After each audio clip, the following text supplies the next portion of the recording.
Imagine walking through, like, a museum of ancient history. You know that feeling, right? Oh, yeah, definitely. You're scrolling through those quiet, perfectly climate-controlled halls. Right, and you stop in front of this ancient artifact, and it's sitting safely behind, 2 inches of thick, smudged plexiglass. Yeah, with a tiny little placard. Exactly.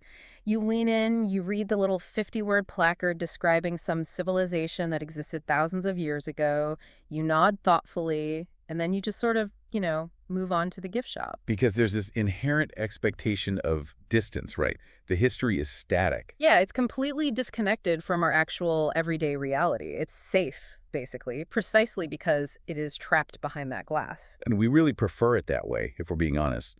Keeping history in a neat little box allows us to just observe it without actually being challenged by it. Right, it's comfortable. Exactly. We can treat the people of the past as these primitive characters in a storybook rather than flesh and blood human beings who struggled with the exact same fears, the Yeah. exact same rebellions, and, well, the exact same spiritual blindness that you and I do today. But then you open up the book of Exodus, and the moment you start reading, that museum glass doesn't just crack it completely shatters. It really does. It shatters everywhere. We aren't looking at a dusty relic here. We are looking at a story that is a vibrant, living mirror for our daily Christian walk today. Yeah, a mirror is a great way to put it. It's a raw, pulsating narrative about God's desperate, relentless desire to rescue us from the absolute darkest parts of human existence and to actually dwell intimately with us. It is the absolute definition of a living text. When we read the book of Exodus, we have to realize we aren't just reading about the ancient Israelites. Right? We're reading about ourselves. Their slavery is our slavery. Their grumbling is our grumbling. Oh, the grumbling. We'll definitely get to that. Yeah, we will. But also, their deliverance is the blueprint for our own deliverance. And that is our exact mission for this deep dive. We are inviting you, the listener, to join us as we trace this massive, epic storyline today. It's going to be a wild ride. We are going to walk step by step from the brutal, dark depths of Israel's enslavement in Egypt through a miraculous, logic-defying rescue operation, right up to a shocking and frankly heartbreaking cliffhanger at the base of Mount Sinai. A cliffhanger that really leaves you reeling. We want to see how this ancient rescue mission fundamentally changes how we live our lives, how we view our struggles, and, how we understand the character of God today. To truly grasp the magnitude of what happens in Exodus, though, we have to orient ourselves first. We have to remember exactly where we are in the grand, sweeping story of the Bible. Right, because Exodus doesn't exist in a vacuum. Not at all. Okay, let's unpack this, because this story picks up exactly where the book of Genesis left off. Yeah, we aren't starting with a blank slate. If you rewind back to the end of Genesis, you have Abraham's grandson, Jacob. Right, Jacob and his extended family. And that family basically amounted to just 70 people at the time. They had to pack up everything and go down to Egypt to survive this massive regional famine. Yeah, and Jacob's son, Joseph, had providentially risen to be second in command over all of Egypt. Which is an incredible story on its own. Definitely. So the land of Goshen became this incredible safe haven for them.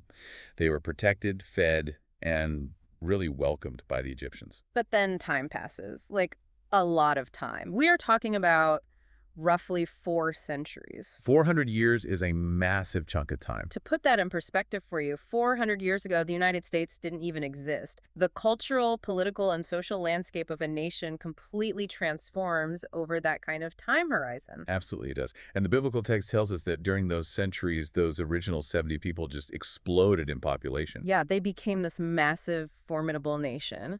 The text explicitly says the Israelites were fruitful, they multiplied greatly, and they filled the land. Which, if you think about it, is a direct, literal fulfillment of the very first blessing and command God gave to humanity way back in Genesis 1:28. Right. Be fruitful and multiply. Exactly.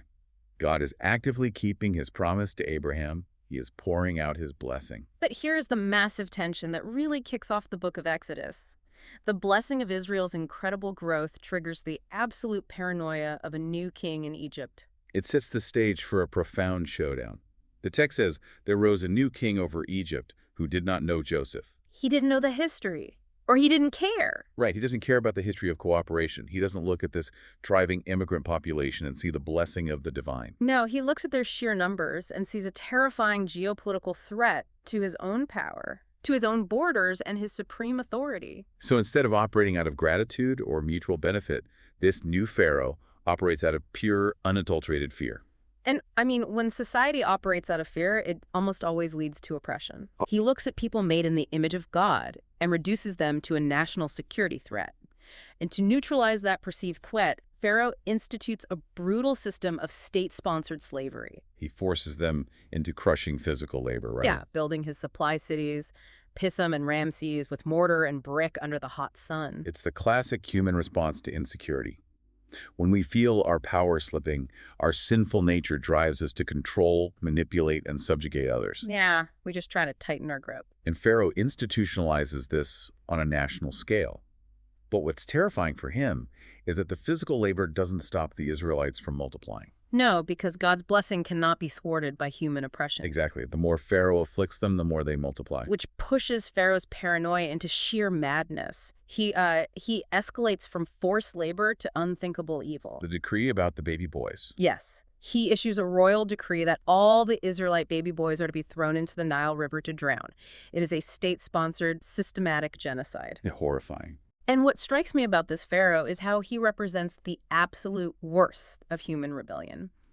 He has completely redefined good and evil to suit his own political interests. That's such a critical point. To him, murdering innocent baby boys in the river is somehow good because it protects the stability of his throne. That right there is the core disease of human sin. It traces all the way back to the tree of the knowledge of good and evil in the Garden of Eden. Taking that authority for ourselves. Yes. It is the arrogance of humanity deciding for ourselves what is good and what is evil, completely apart from God's design. Pharaoh has built an entire empire on that premise, and it has turned Egypt into a place of profound, suffocating darkness. It is an anti-Eden. Totally. It makes you stop and think about our own world. I mean, we might not have pharaohs sitting on golden thrones, but we live in a society that is constantly trying to redefine what is right and wrong based on selfish ambition, fear, or economic convenience. Oh, absolutely. We try to justify the most destructive, selfish behaviors because they serve our immediate interests or protect our fragile sense of control. Exactly. When we separate ourselves from God's absolute truth, we are capable of rationalizing incredible darkness. And Israel is trapped at the very bottom of this engineered system of evil, just crying out in agony under the weight of it all. But this is exactly where we begin to see the sheer brilliance and the poetic justice of God's sovereignty. Yes. God doesn't just meet Pharaoh's evil with raw, immediate lightning bolts from the sky. Right. He starts by completely subverting Pharaoh's wicked plot from the inside out, in the most ironic way imaginable. This brings us to the birth of Moses, which is just a masterclass in divine irony. Seriously, Pharaoh issues this absolute decree: every Hebrew boy that is born you must throw into the Nile. So what does Moses' mother, Jochebed, do? She hides him for 3 months. Right, but when she can't hide him anymore, she technically obeys the king's order. She puts her baby boy into the Nile River. But she does it with a massive, faith-filled twist. She coats a papyrus basket with tar and pitch, places the baby inside, and sets it among the reeds. If we connect this to the bigger picture, the Hebrew language being used here is sending a massive flare up into the sky for the reader. The word used for basket in this passage is the Hebrew word teva. Wait, isn't that the exact same word used for Noah's Ark back in the book of Genesis? Precisely. It is only used in those 2 places in the entire Hebrew Bible. Wow. Just as God used a massive teva, an ark, to save a remnant of humanity from the chaotic waters of judgment and death in Noah's day, God is now using a miniature teva to save the future deliverer of Israel from the waters of death in Egypt. So the Nile River, which Pharaoh intended to be a mass graveyard for God's people, is actually transformed by God into a highway of salvation. It's incredible. And this little ark floats right down the river and lands literally in the lap of Pharaoh's own daughter. She opens it, sees the crying baby, feels compassion, and decides to adopt him. The irony is so thick you could cut it with a knife. The very king who ordered the extermination of these children ends up housing this child, feeding him, and actually paying his biological mother to nurse him right inside the royal palace. God uses Pharaoh's own wealth and Pharaoh's own household to raise and educate the man who will eventually bring the entire Egyptian empire to its knees. You just cannot outmaneuver God. His sovereignty operates on a level we can barely comprehend. No, you really can't. But of course, Moses doesn't stay in the palace forever. As a grown man, he sees an Egyptian beating a Hebrew. He takes matters into his own hands, murders the Egyptian, and is forced to flee for his life. He goes from being a prince of Egypt to an exiled, forgotten shepherd in the wilderness of Midian for 40 long years. 40 years of tending sheep in the desert. You have to imagine all that royal Egyptian education, all that pride is just slowly being baked out of him under the desert sun. He probably thought his life was totally over, that his story was completely written. But that brings us to Exodus chapter 3, and one of the most famous, pivotal encounters in all of Scripture, the burning bush. Right. Moses sees a bush that is engulfed in flames, yet it is not being consumed by the fire. It is a visual representation of the holy presence of God, powerful, radiant, but completely self-sustaining. God speaks to Moses from the fire and gives him an impossible commission. He tells this 80-year-old exiled shepherd to walk back into the most powerful empire on earth, march right up to Pharaoh, and demand the total release of the Israelite workforce. And Moses, completely understandably, is terrified. Yeah, he starts throwing up excuse after excuse. He says, "Who am I that I should go to Pharaoh?" And then he asks God the ultimate question. If I go to the Israelites and they ask me, "What is his name?" what shall I tell them? And God's response to Moses is arguably the most profound, foundational theological statement in the entire Old Testament. God says, I am, W-H-O, I am. The name Yahweh. Yes. It is built on the Hebrew verb haya, which means to be. Unlike the pagan gods of Egypt who are tied to specific things, god of the river, god of the sun, a god of frogs, god of Israel, is declaring that he is the self-sustaining, uncreated, unchanging, eternal one. He just is. Exactly. His existence does not depend on anyone or anything else. He is the source of all reality. But what I love about this is that God doesn't just leave it as a high-minded philosophical statement about his eternal nature. No, he brings it right down to earth. He immediately grounds it in a deeply personal, intimate promise for Moses. Because Moses is standing there feeling incredibly inadequate, trembling in his sandals, and God tells him, "I will be with you." Which is exactly what you and I need to hear when we are facing the impossible in our daily lives. Absolutely. When God calls you to step into something scary, whether that's confronting a toxic situation in your family, standing up for your faith at work, or walking through a terrifying health diagnosis, his promise isn't that you will suddenly become a superhero with all the answers. His promise is his presence. I will be with you. And because God knows human nature, he doesn't just give Moses words. He gives Moses tangible signs to validate this authority. Right. And one of those signs involves the most basic tool Moses has, his shepherd's staff. God tells Moses to throw his wooden staff on the ground. Moses throws it down, and the staff instantly turns into a living snake. The text says Moses literally runs away from it. As any of us would. Right. But then God tells him to do something that defies all human logic. He tells Moses to reach out and pick up the snake. But notice the specific, crucial detail of how God tells him to pick it up. He commands Moses, reach out your hand and take it by the tail. Which is absolute madness. Anyone who has spent 5 minutes watching a nature documentary knows you do not grab a venomous snake by the tail. Never. If you have to handle a snake, you pin the head down so it can't bite you.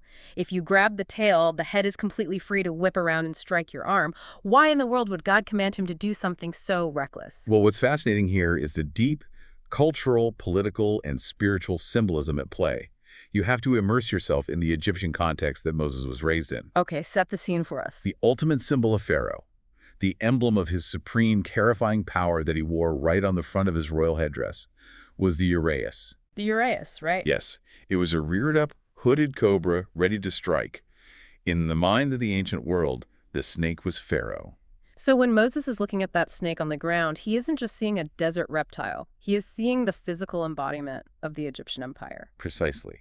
And when God tells Moses to reach out, his hand, the Hebrew word there is shalak.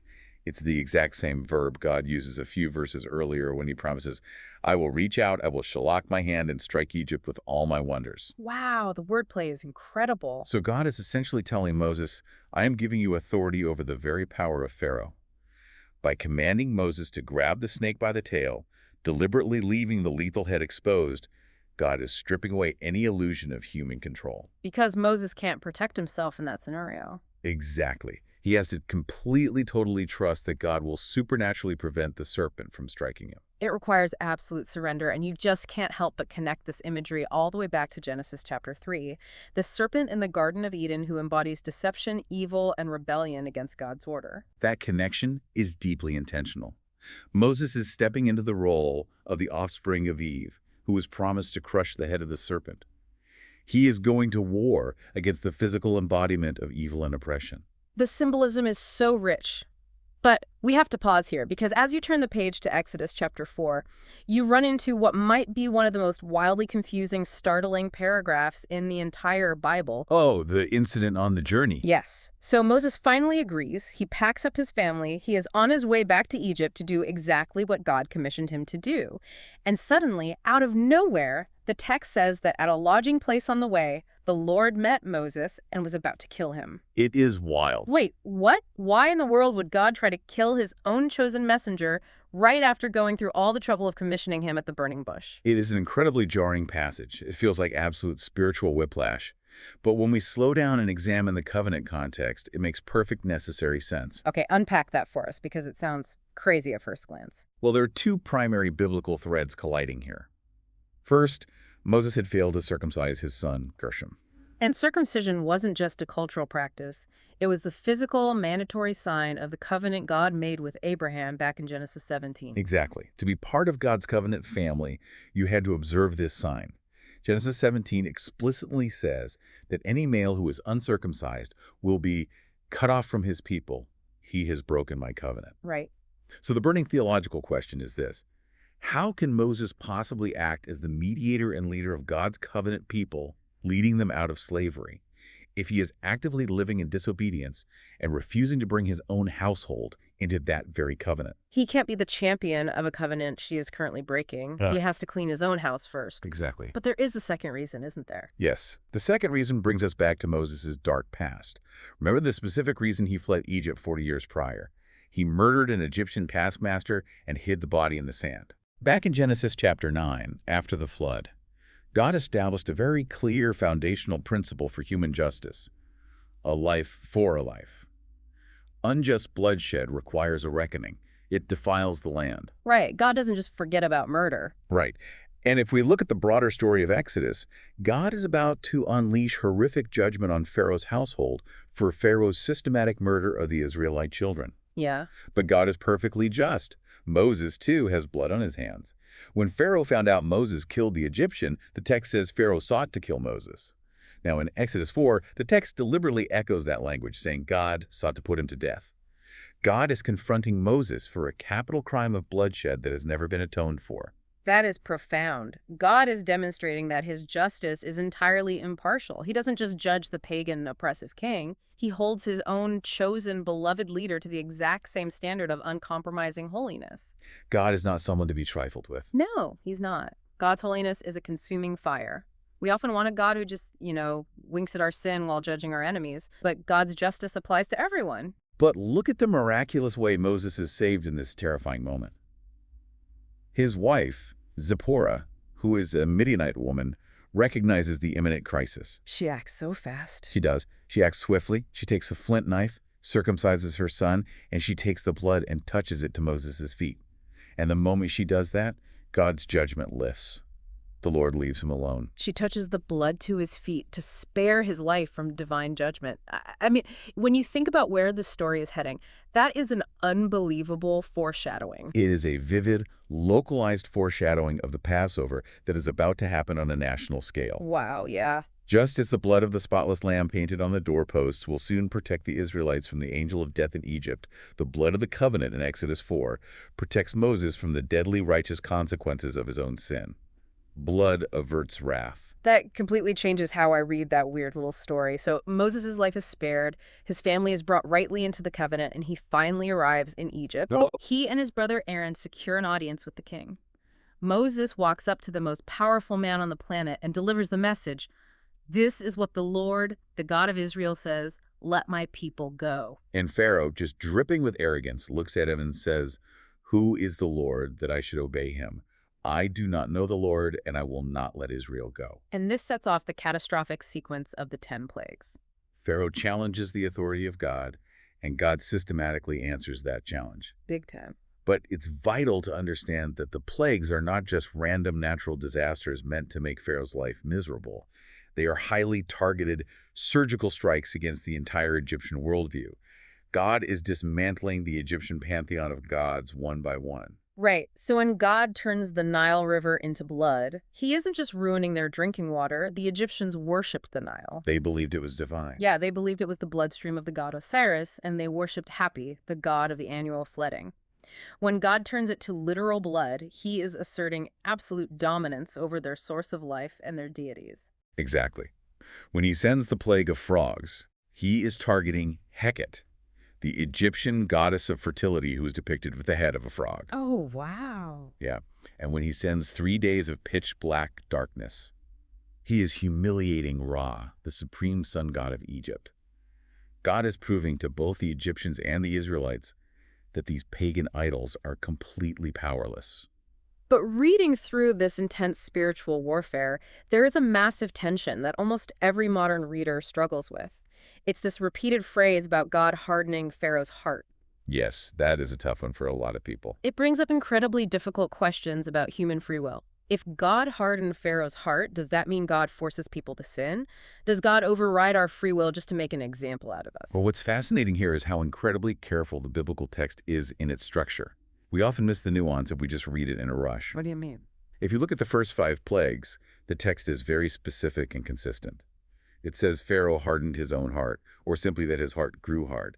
God did not force Pharaoh to be stubborn, arrogant, or cruel. So God is actually giving Pharaoh multiple chances to repent. Over and over again. Before almost every plague, Moses offers Pharaoh a way out. He says, "Humble yourself, let the people go, and this will stop." God is offering a tyrant an opportunity for repentance. But Pharaoh doesn't take it. No. But Pharaoh, out of his own pride, his own greed, and his own free will, digs his heels in deeper and deeper. He refuses to submit. It's like a physical callus forming on your hands. The more you resist, the more you expose your skin to friction, the harder and more insensitive it gets. That is a perfect analogy. And it is only after those first 5 plagues, after Pharaoh has repeatedly, aggressively, and definitively chosen his own evil, that the language in the text shifts. In the second half of the plagues, it begins to say that the Lord hardened Pharaoh's heart. So Pharaoh reached a psychological and spiritual point of no return. Exactly. Yeah. There is a terrifying theological reality here, which the Apostle Paul later expands on in Romans chapter 1. At a certain point, when a human being insists on rebellion, God honors that terrifying choice. That is heavy. God essentially says, you want to resist me. You want a hard heart. I will give you over to the very thing you have chosen. God actively confirms Pharaoh in the stubbornness he created for himself. And then God takes Pharaoh's self-chosen evil and brilliantly bends it toward a redemptive purpose, using that stubbornness to fully demonstrate his power to save his people once and for all. That is such a sobering warning for all of us about the danger of unchecked pride. And this escalating clash of wills culminates in the terrifying 10th plague, the death of the firstborn. The darkest night in Egypt. Years earlier, Pharaoh had instituted the mass murder of the Israelite baby boys, and now God's perfect justice comes full circle. But the incredible beauty of the Passover event is that God, in his mercy, provides an escape hatch. He tells the Israelites to take a spotless lamb, sacrifice it, and paint its blood on the wooden doorframes of their houses. And God promises that when his judgment moves through the land of Egypt, it will pass over any home covered by the blood. And notice the profound theological leveling that happens here. What do you mean by leveling? The escape from judgment wasn't based on how morally good or righteous the people inside the house were. The Israelites were sinners too. They were actively worshiping Egyptian idols, as we learn later in the book of Joshua. Wow, I never thought of it that way. Yeah, the angel of death didn't check the moral report card of the family inside. The singular defining factor that distinguished the houses that were spared from the houses that were judged was whether or not they were hiding under the blood of the substitute lamb. Which is the clearest picture of the gospel in the Old Testament. When you think about our own standing before God today, it is the exact same framework. It really is. We aren't saved from the consequences of our sin because we are perfect people who do enough good deeds. We are saved solely because we take refuge under the blood of Jesus Christ, who the New Testament calls our Passover lamb. Amen. That is the core of our faith. And so, completely broken and devastated by this final unimaginable plague, Pharaoh finally concedes. He commands the Israelites to leave. Over 1 million people march out of Egypt. But, true to his hardened nature, the moment they are gone, Pharaoh changes his mind one last time. He just can't let it go. He gathers his elite chariots, his massive, undefeated military machine, and he ruthlessly chases them down, trapping the Israelites against the churning waters of the Red Sea. I try to put myself in the sandals of an Israelite in that moment. It would be terrifying. You are hemmed in. You have impassable mountains on one side, a deep, uncrossable sea in front of you, and the dust clouds of the most terrifying military force on earth rapidly closing in behind you. The panic must have been absolute. The text says they were terrified and cried out to the Lord. But Moses stands before them and says, "Do not be afraid. Stand firm, and you will see the deliverance the Lord will bring you today." And then God does the impossible. He sends a powerful east wind that drives the sea back all night long, turning the sea floor into dry ground with towering walls of water on the right and on the left. It is the ultimate display of the Creator's authority over creation. The Israelites walk through this terrifying corridor on dry ground. And when Pharaoh's army, blinded by their rage, foolishly tries to follow them into the seabed, God throws them into confusion. The chariot wheels get bogged down in the mud. And as the last Israelites step safely onto the opposite shore, Moses stretches out his hand and the walls of water collapse. The entire Egyptian army, the symbol of human arrogance and oppression, is swallowed up by the sea. The geopolitical superpower of the ancient world is completely dismantled, not by swords or spears, but by the breath of God. It is this monumental, earth-shattering victory. It really is. And it ends with the Israelites standing on the far shore, watching the sunrise, completely free, and they break out into this incredible, spontaneous song of praise in Exodus 15, known as the Song of the Sea, led by Miriam with a tambourine. It is actually the very first song of praise recorded in the Bible, and the theology embedded in that song is breathtaking. It declares unequivocally that the Lord reigns as king forever and ever. It portrays God as a divine warrior who goes on a rescue mission to confront the evil in the world, to redeem those who are enslaved by it, and to guide them with his unfailing love to a place where his presence will dwell among them. It is the ultimate mountaintop experience. They are completely victorious, completely free from their abusers. Let's pause right there. Before we head into the wilderness, we want to hear from you. Let us know down in the comments of this video, what is your favorite moment from the Exodus story so far? Is it the burning bush, the Red Sea? Let us know. And while you're down there scrolling, please make sure to like this video and subscribe to the channel. It genuinely helps us out and ensures we can keep these biblical deep dives coming straight to you. So we leave the shores of the Red Sea on this incredible, euphoric high. They are singing, they are dancing, they are celebrating their newfound freedom. But as we transition into the next major section of Exodus, the adrenaline fades, and the gritty, uncomfortable reality of life after deliverance begins to set in. Because getting Israel out of Egypt was only the first half of the problem. Right. Israel is finally free from the chains of slavery, but true freedom brings a completely new and arguably much harder challenge. They have to learn how to trust God, not just in the massive cinematic sea-parting miracles, but in the mundane, uncomfortable daily grind of life in an unforgiving wilderness. And they fail at this test almost instantly. Yeah, they really do. Just 3 short days after singing the triumphant song of the sea, they are traveling through the desert of Shur and they run out of drinkable water. And what is their immediate reaction? Not a good one. Do they remember the 10 plagues that defied the laws of nature? Do they remember literally walking through a split ocean on dry dirt? No. They instantly start grumbling. They viciously criticize Moses. They criticize God's leadership. Later, when they get hungry, they actually look back at Moses and say, "If only we had died by the Lord's hand in Egypt. There we sat around pots of meat and ate all the food we wanted, but you have brought us out into this desert to starve this entire assembly to death." It's absolutely mind-blowing to read. You want to reach through the pages and shake them. But if we are deeply honest with ourselves, we do the exact same thing, don't we? We absolutely do. God delivers us from something huge. An addiction, a toxic relationship, a period of deep despair. He provides for us in miraculous ways.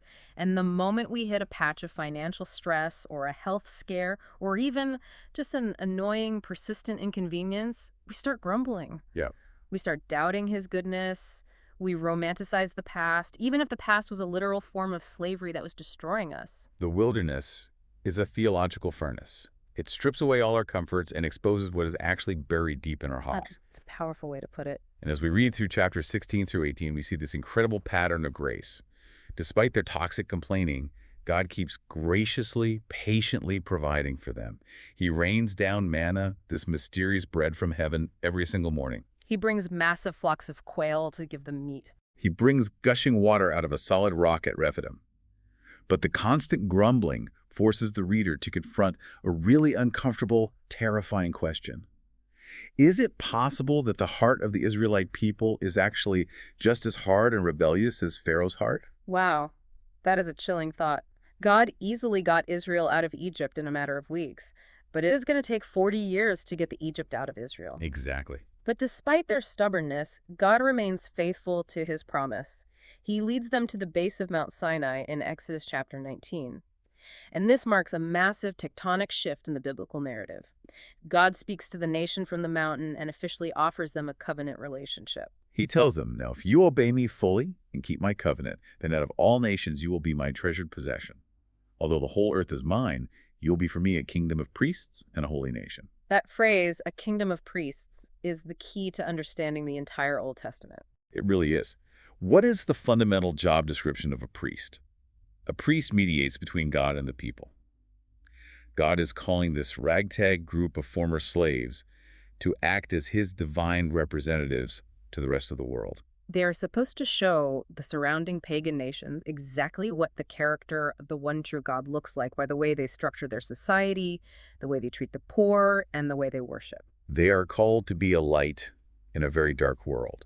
And to help them actually accomplish this, to give them the parameters of this holy calling, God gives them the 10 Commandments. But it doesn't stop there. No, he gives them 52 additional rules, often called the Book of the Covenant. And these aren't just arbitrary buzzkill rules. They are meticulously designed laws about social justice, about caring for the immigrant, the widow, and the orphan. They include economic laws about releasing debts and paying fair wages. Right. This legal code was meant to engineer a society that looked completely alien, completely opposite to the cruel, oppressive systems of Canaan and Egypt. Exactly. When an outsider looked at Israel, they were supposed to say, wow, their God is incredibly just, merciful, and holy. And when Moses presents this covenant to the people, they are all in. They eagerly agree. With one voice, they say, everything the Lord has said, we will do. They are officially married to God, but God takes this covenant relationship a massive step further. He doesn't just want to give them a list of good rules from afar. He wants to give them himself. Here's where it gets really interesting. God calls Moses up onto the mountain, into the thick, terrifying cloud of his glory, and for 40 days, God gives Moses incredibly detailed, meticulous architectural blueprints for a sacred tent called the tabernacle. And at the very center of this complex, in a room called the Most Holy Place, sits the Ark of the Covenant. Now, the way I like to think about the Ark to make it make sense today is to compare it to a divine Wi-Fi hotspot. I love that analogy. Think about it. A hotspot is a concentrated, localized area where you can connect to a network. The Ark of the Covenant was this concentrated area of God's holy, radiant, infinite presence, localized right there on Earth. If you wanted to connect to the network of God's presence, the tabernacle was the router. That is a brilliant, helpful analogy. And it's crucial to understand that the design of this hotspot, the entire layout and decoration of the tabernacle, is not just random interior decorating. What do you mean? When you read through chapters 25 to 31, you look at the intricate details, the gold, the jewels, the specific colors of the fabrics, the woodwork, it is explicitly, undeniably designed to be a portable Eden. A portable Eden. That completely changes how you read those dense chapters about curtains and pegs. Explain how that works. Think about the visual connections. When a priest walked into the holy place, what did he see? He saw a massive, solid gold lampstand, the menorah. But God explicitly commanded that it be decorated with branches, buds, and almond blossoms. So it looks like a tree. Exactly. It is designed to look exactly like a glowing tree, specifically recalling the tree of life from the center of the Garden of Eden. And the inner room, where the ark itself sits, is guarded by golden statues of cherubim on the lid of the ark, and cherubim are woven into the fabric of the veil. Just like the cherubim God placed at the entrance of Eden to guard the way to the tree of life after Adam and Eve rebelled. Precisely. The imagery is screaming to the Israelites, this is the garden. Even the literary structure of how God gave these building instructions to Moses is deliberate. The instructions are broken up into 7 distinct speeches, each beginning with, "The Lord said to Moses." Echoing the 7 days of creation in Genesis 1. Yes, the biblical author is telling us that the construction of the tabernacle is a new creation event. It is heaven touching earth. It is the sacred space where God and humanity can finally, beautifully live together in peace and intimacy again, just like they did in the cool of the day before the fall. That is just so profoundly beautiful. God is literally building a mechanism, a safe space, to live with his people again without his holiness destroying their impurity. But the tragedy of human nature strikes again. It always does. Because while Moses is up on the mountain for 40 days receiving these glorious, hope-filled blueprints for heaven on earth, the Israelites are down in the valley actively, aggressively destroying their relationship with God. It is the ultimate spiritual betrayal. Moses has been gone for a few weeks. The mountain is still smoking with God's presence, but the people get anxious. They can't see Moses, they feel insecure, and they fall right back into the pagan habits they learned in Egypt. They approach Moses' brother Aaron and they demand, "Come, make us gods who will go before us." And shockingly, Aaron caves. He takes her gold jewelry, melts it down, and casts an idol in the shape of a golden calf. And they don't just build it, they throw a wild, debauched pagan festival to worship it. It's Exodus 32. This is the equivalent of a bride cheating on her husband at the reception while he is in the other room signing the marriage certificate. It's sickening to read. God's presence is literally hovering atop the mountain, and down below, less than 40 days after saying, "We will do everything you command," they are already shattering the first 2 commandments. "You shall have no other gods before me, and you shall not make for yourself an idol." The irony is tragic. In Egypt, they worshipped the Apis bull, a symbol of fertility and strength. The moment they felt scared, they reverted to the false security of an idol they could see and touch, rather than trusting the invisible God who had just saved them. And God sees all of this happening, and he invites Moses into his divine pain and his righteous anger. God says to Moses, "I have seen these people, and they are a stiff-necked people. Now leave me alone so that my anger may burn against them and that I may destroy them. Then I will make you into a great nation." God is offering to wipe the slate clean and start the whole project over with Moses, just like he did with Noah. But this is where Moses proves why God chose him. Moses steps into the gap. He becomes the ultimate intercessor. He pleads with God for the lives of these rebellious people. And notice what he appeals to in his prayer. He doesn't say, "Oh God, cut them some slack, they're basically good people." He knows they're completely guilty. Right. Instead, Moses appeals to God's own character. He points back to the unconditional promises God made to Abraham, Isaac, and Jacob. And he appeals to God's reputation among the pagan nations, arguing, why should the Egyptians say it was with evil intent that he brought them out to kill them in the mountains? Moses holds God to his own covenant promises. He acts as a true priest, mediating for the guilty. And the text says God relented. He does not wipe out the nation. There were severe consequences for the instigators, but the nation survives. And it is in the immediate aftermath of this massive, catastrophic rebellion in Exodus 34 that we get the most quoted, most important description of God's character in the entire Bible. God himself passes in front of Moses and declares his own name and nature. Yes, Exodus 34, verses 6 and 7. Every Christian needs to memorize this. God declares, the Lord, the compassionate and gracious God, slow to anger, abounding in love and faithfulness, maintaining love to thousands, and forgiving wickedness, rebellion, and sin. Yet he does not leave the guilty unpunished. He punishes the children and their children for the sin of the parents to the 3rd and 4th generation. That passage is the bedrock of how ancient Israel and how we today must understand the complex, beautiful character of God. It balances his infinite mercy with his absolute justice. But wait, I have to stop you there and push back on that last sentence. Okay, what is it? Because when God says he punishes the children and their children for the sin of the parents to the 3rd and 4th generation, if we are being honest, that sounds incredibly unfair to our modern ears. It does. It sounds like God is an angry judge actively striking down innocent grandchildren because their grandfather made a mistake. How do we reconcile that terrifying concept with a God who just described himself as compassionate and gracious? This raises an important question, and it's a verse that has caused a lot of people to stumble. But this is why we have to let Scripture interpret Scripture. Okay, so where do we look? If you read later in the Torah, specifically in Deuteronomy 24.1c, the law explicitly clarifies this concept. It states, "Parents are not to be put to death for their children, nor children put to death for their parents. Each will die for their own sin." So the Bible is very clear that God does not actively, punitively judge innocent children for the legal crimes of their parents. Okay, so if it doesn't mean active punishment of innocent kids, what does Exodus 34 mean when it talks about the third and fourth generation? It means that God takes human injustice and the reality of sin incredibly seriously. He isn't a passive, senile grandfather in the sky who just winks at evil. And the moral reality of the universe God created is that sin has natural, devastating, cascading consequences that flow down through time. I see what you mean. Think about it practically. If a parent is deeply abusive or struggles with severe addiction or builds a family culture on deceit, that harmful, sinful behavior naturally passes trauma, brokenness, and often the same sinful habits down to their children and grandchildren. God is acknowledging the horrific reality of generational sin. He is saying, I will not stop the natural consequences of your rebellion from playing out. That makes total sense. We see generational trauma documented all the time in modern psychology and sociology. Broken people break their kids, and those kids grow up to break their kids, usually for about 3 or 4 generations until someone finally breaks the cycle. Exactly. But the T, and this is the most crucial part of the passage, you have to look at the contrast God is making. What's the contrast? God says the painful consequences of sin might echo for 3 or 4 generations, but his loyal love, his grace, and his forgiveness extend to the thousands of generations of those who love him. Oh, wow. The ratio of judgment to mercy is literally 3 to 1,000. Yes. It is a poetic, numeric way of saying that God's mercy infinitely, exponentially outpaces his judgment.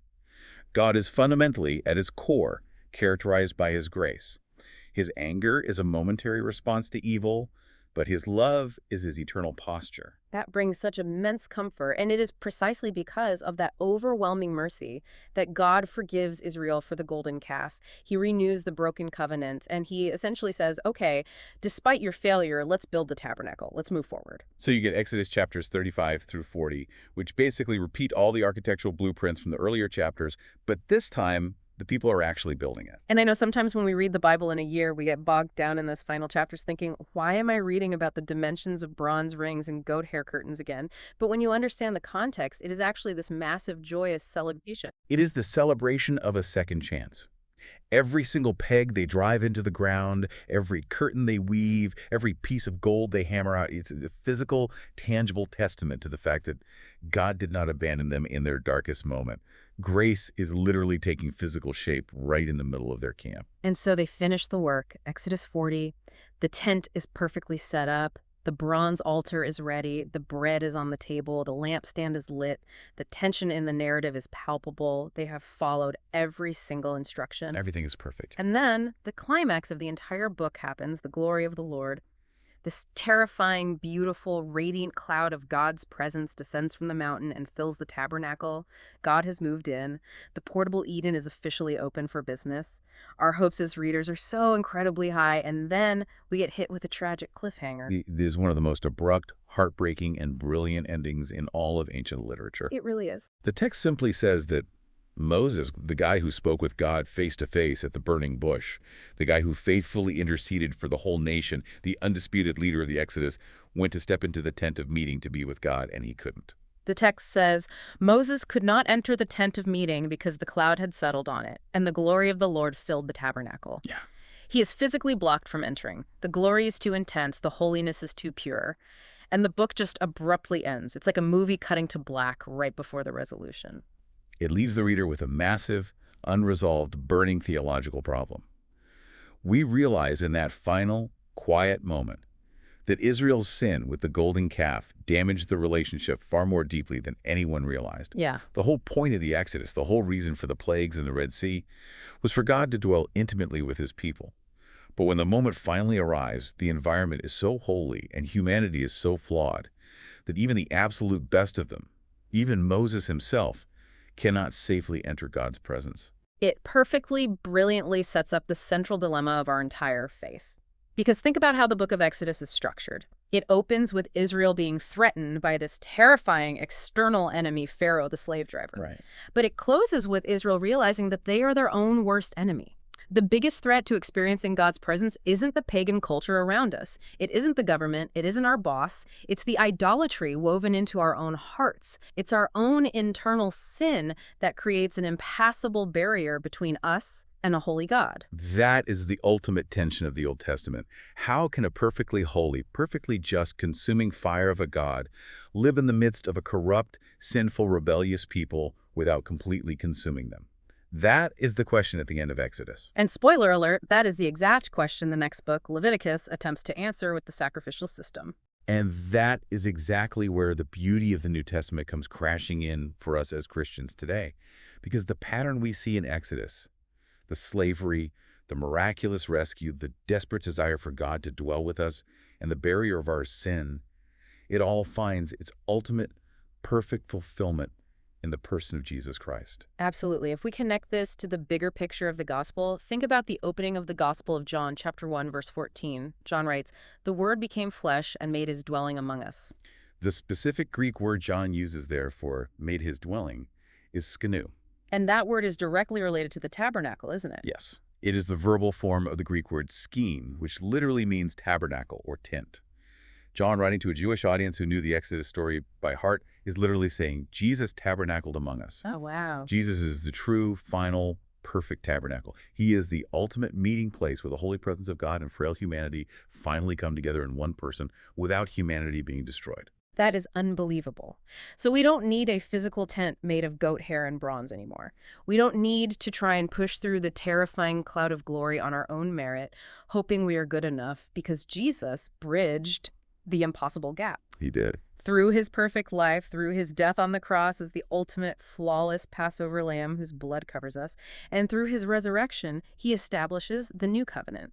He makes a permanent way for us to walk out of the slavery of sin and death and step boldly, safely, right into the presence of God. It is the ultimate Exodus. Jesus succeeds exactly where Israel failed, and he invites us to walk through the waters of baptism into his freedom. It really is the greatest rescue mission in history. So as we wrap up this deep dive, we want to leave you with a final provocative thought to chew on this week. We started this conversation by talking about how ancient history can feel like it's safely trapped behind museum glass. But Exodus shatters that glass. It holds up a mirror to our souls. It does. And it asks us some piercing questions. What are the golden calves you are currently building in your own life to make yourself feel secure?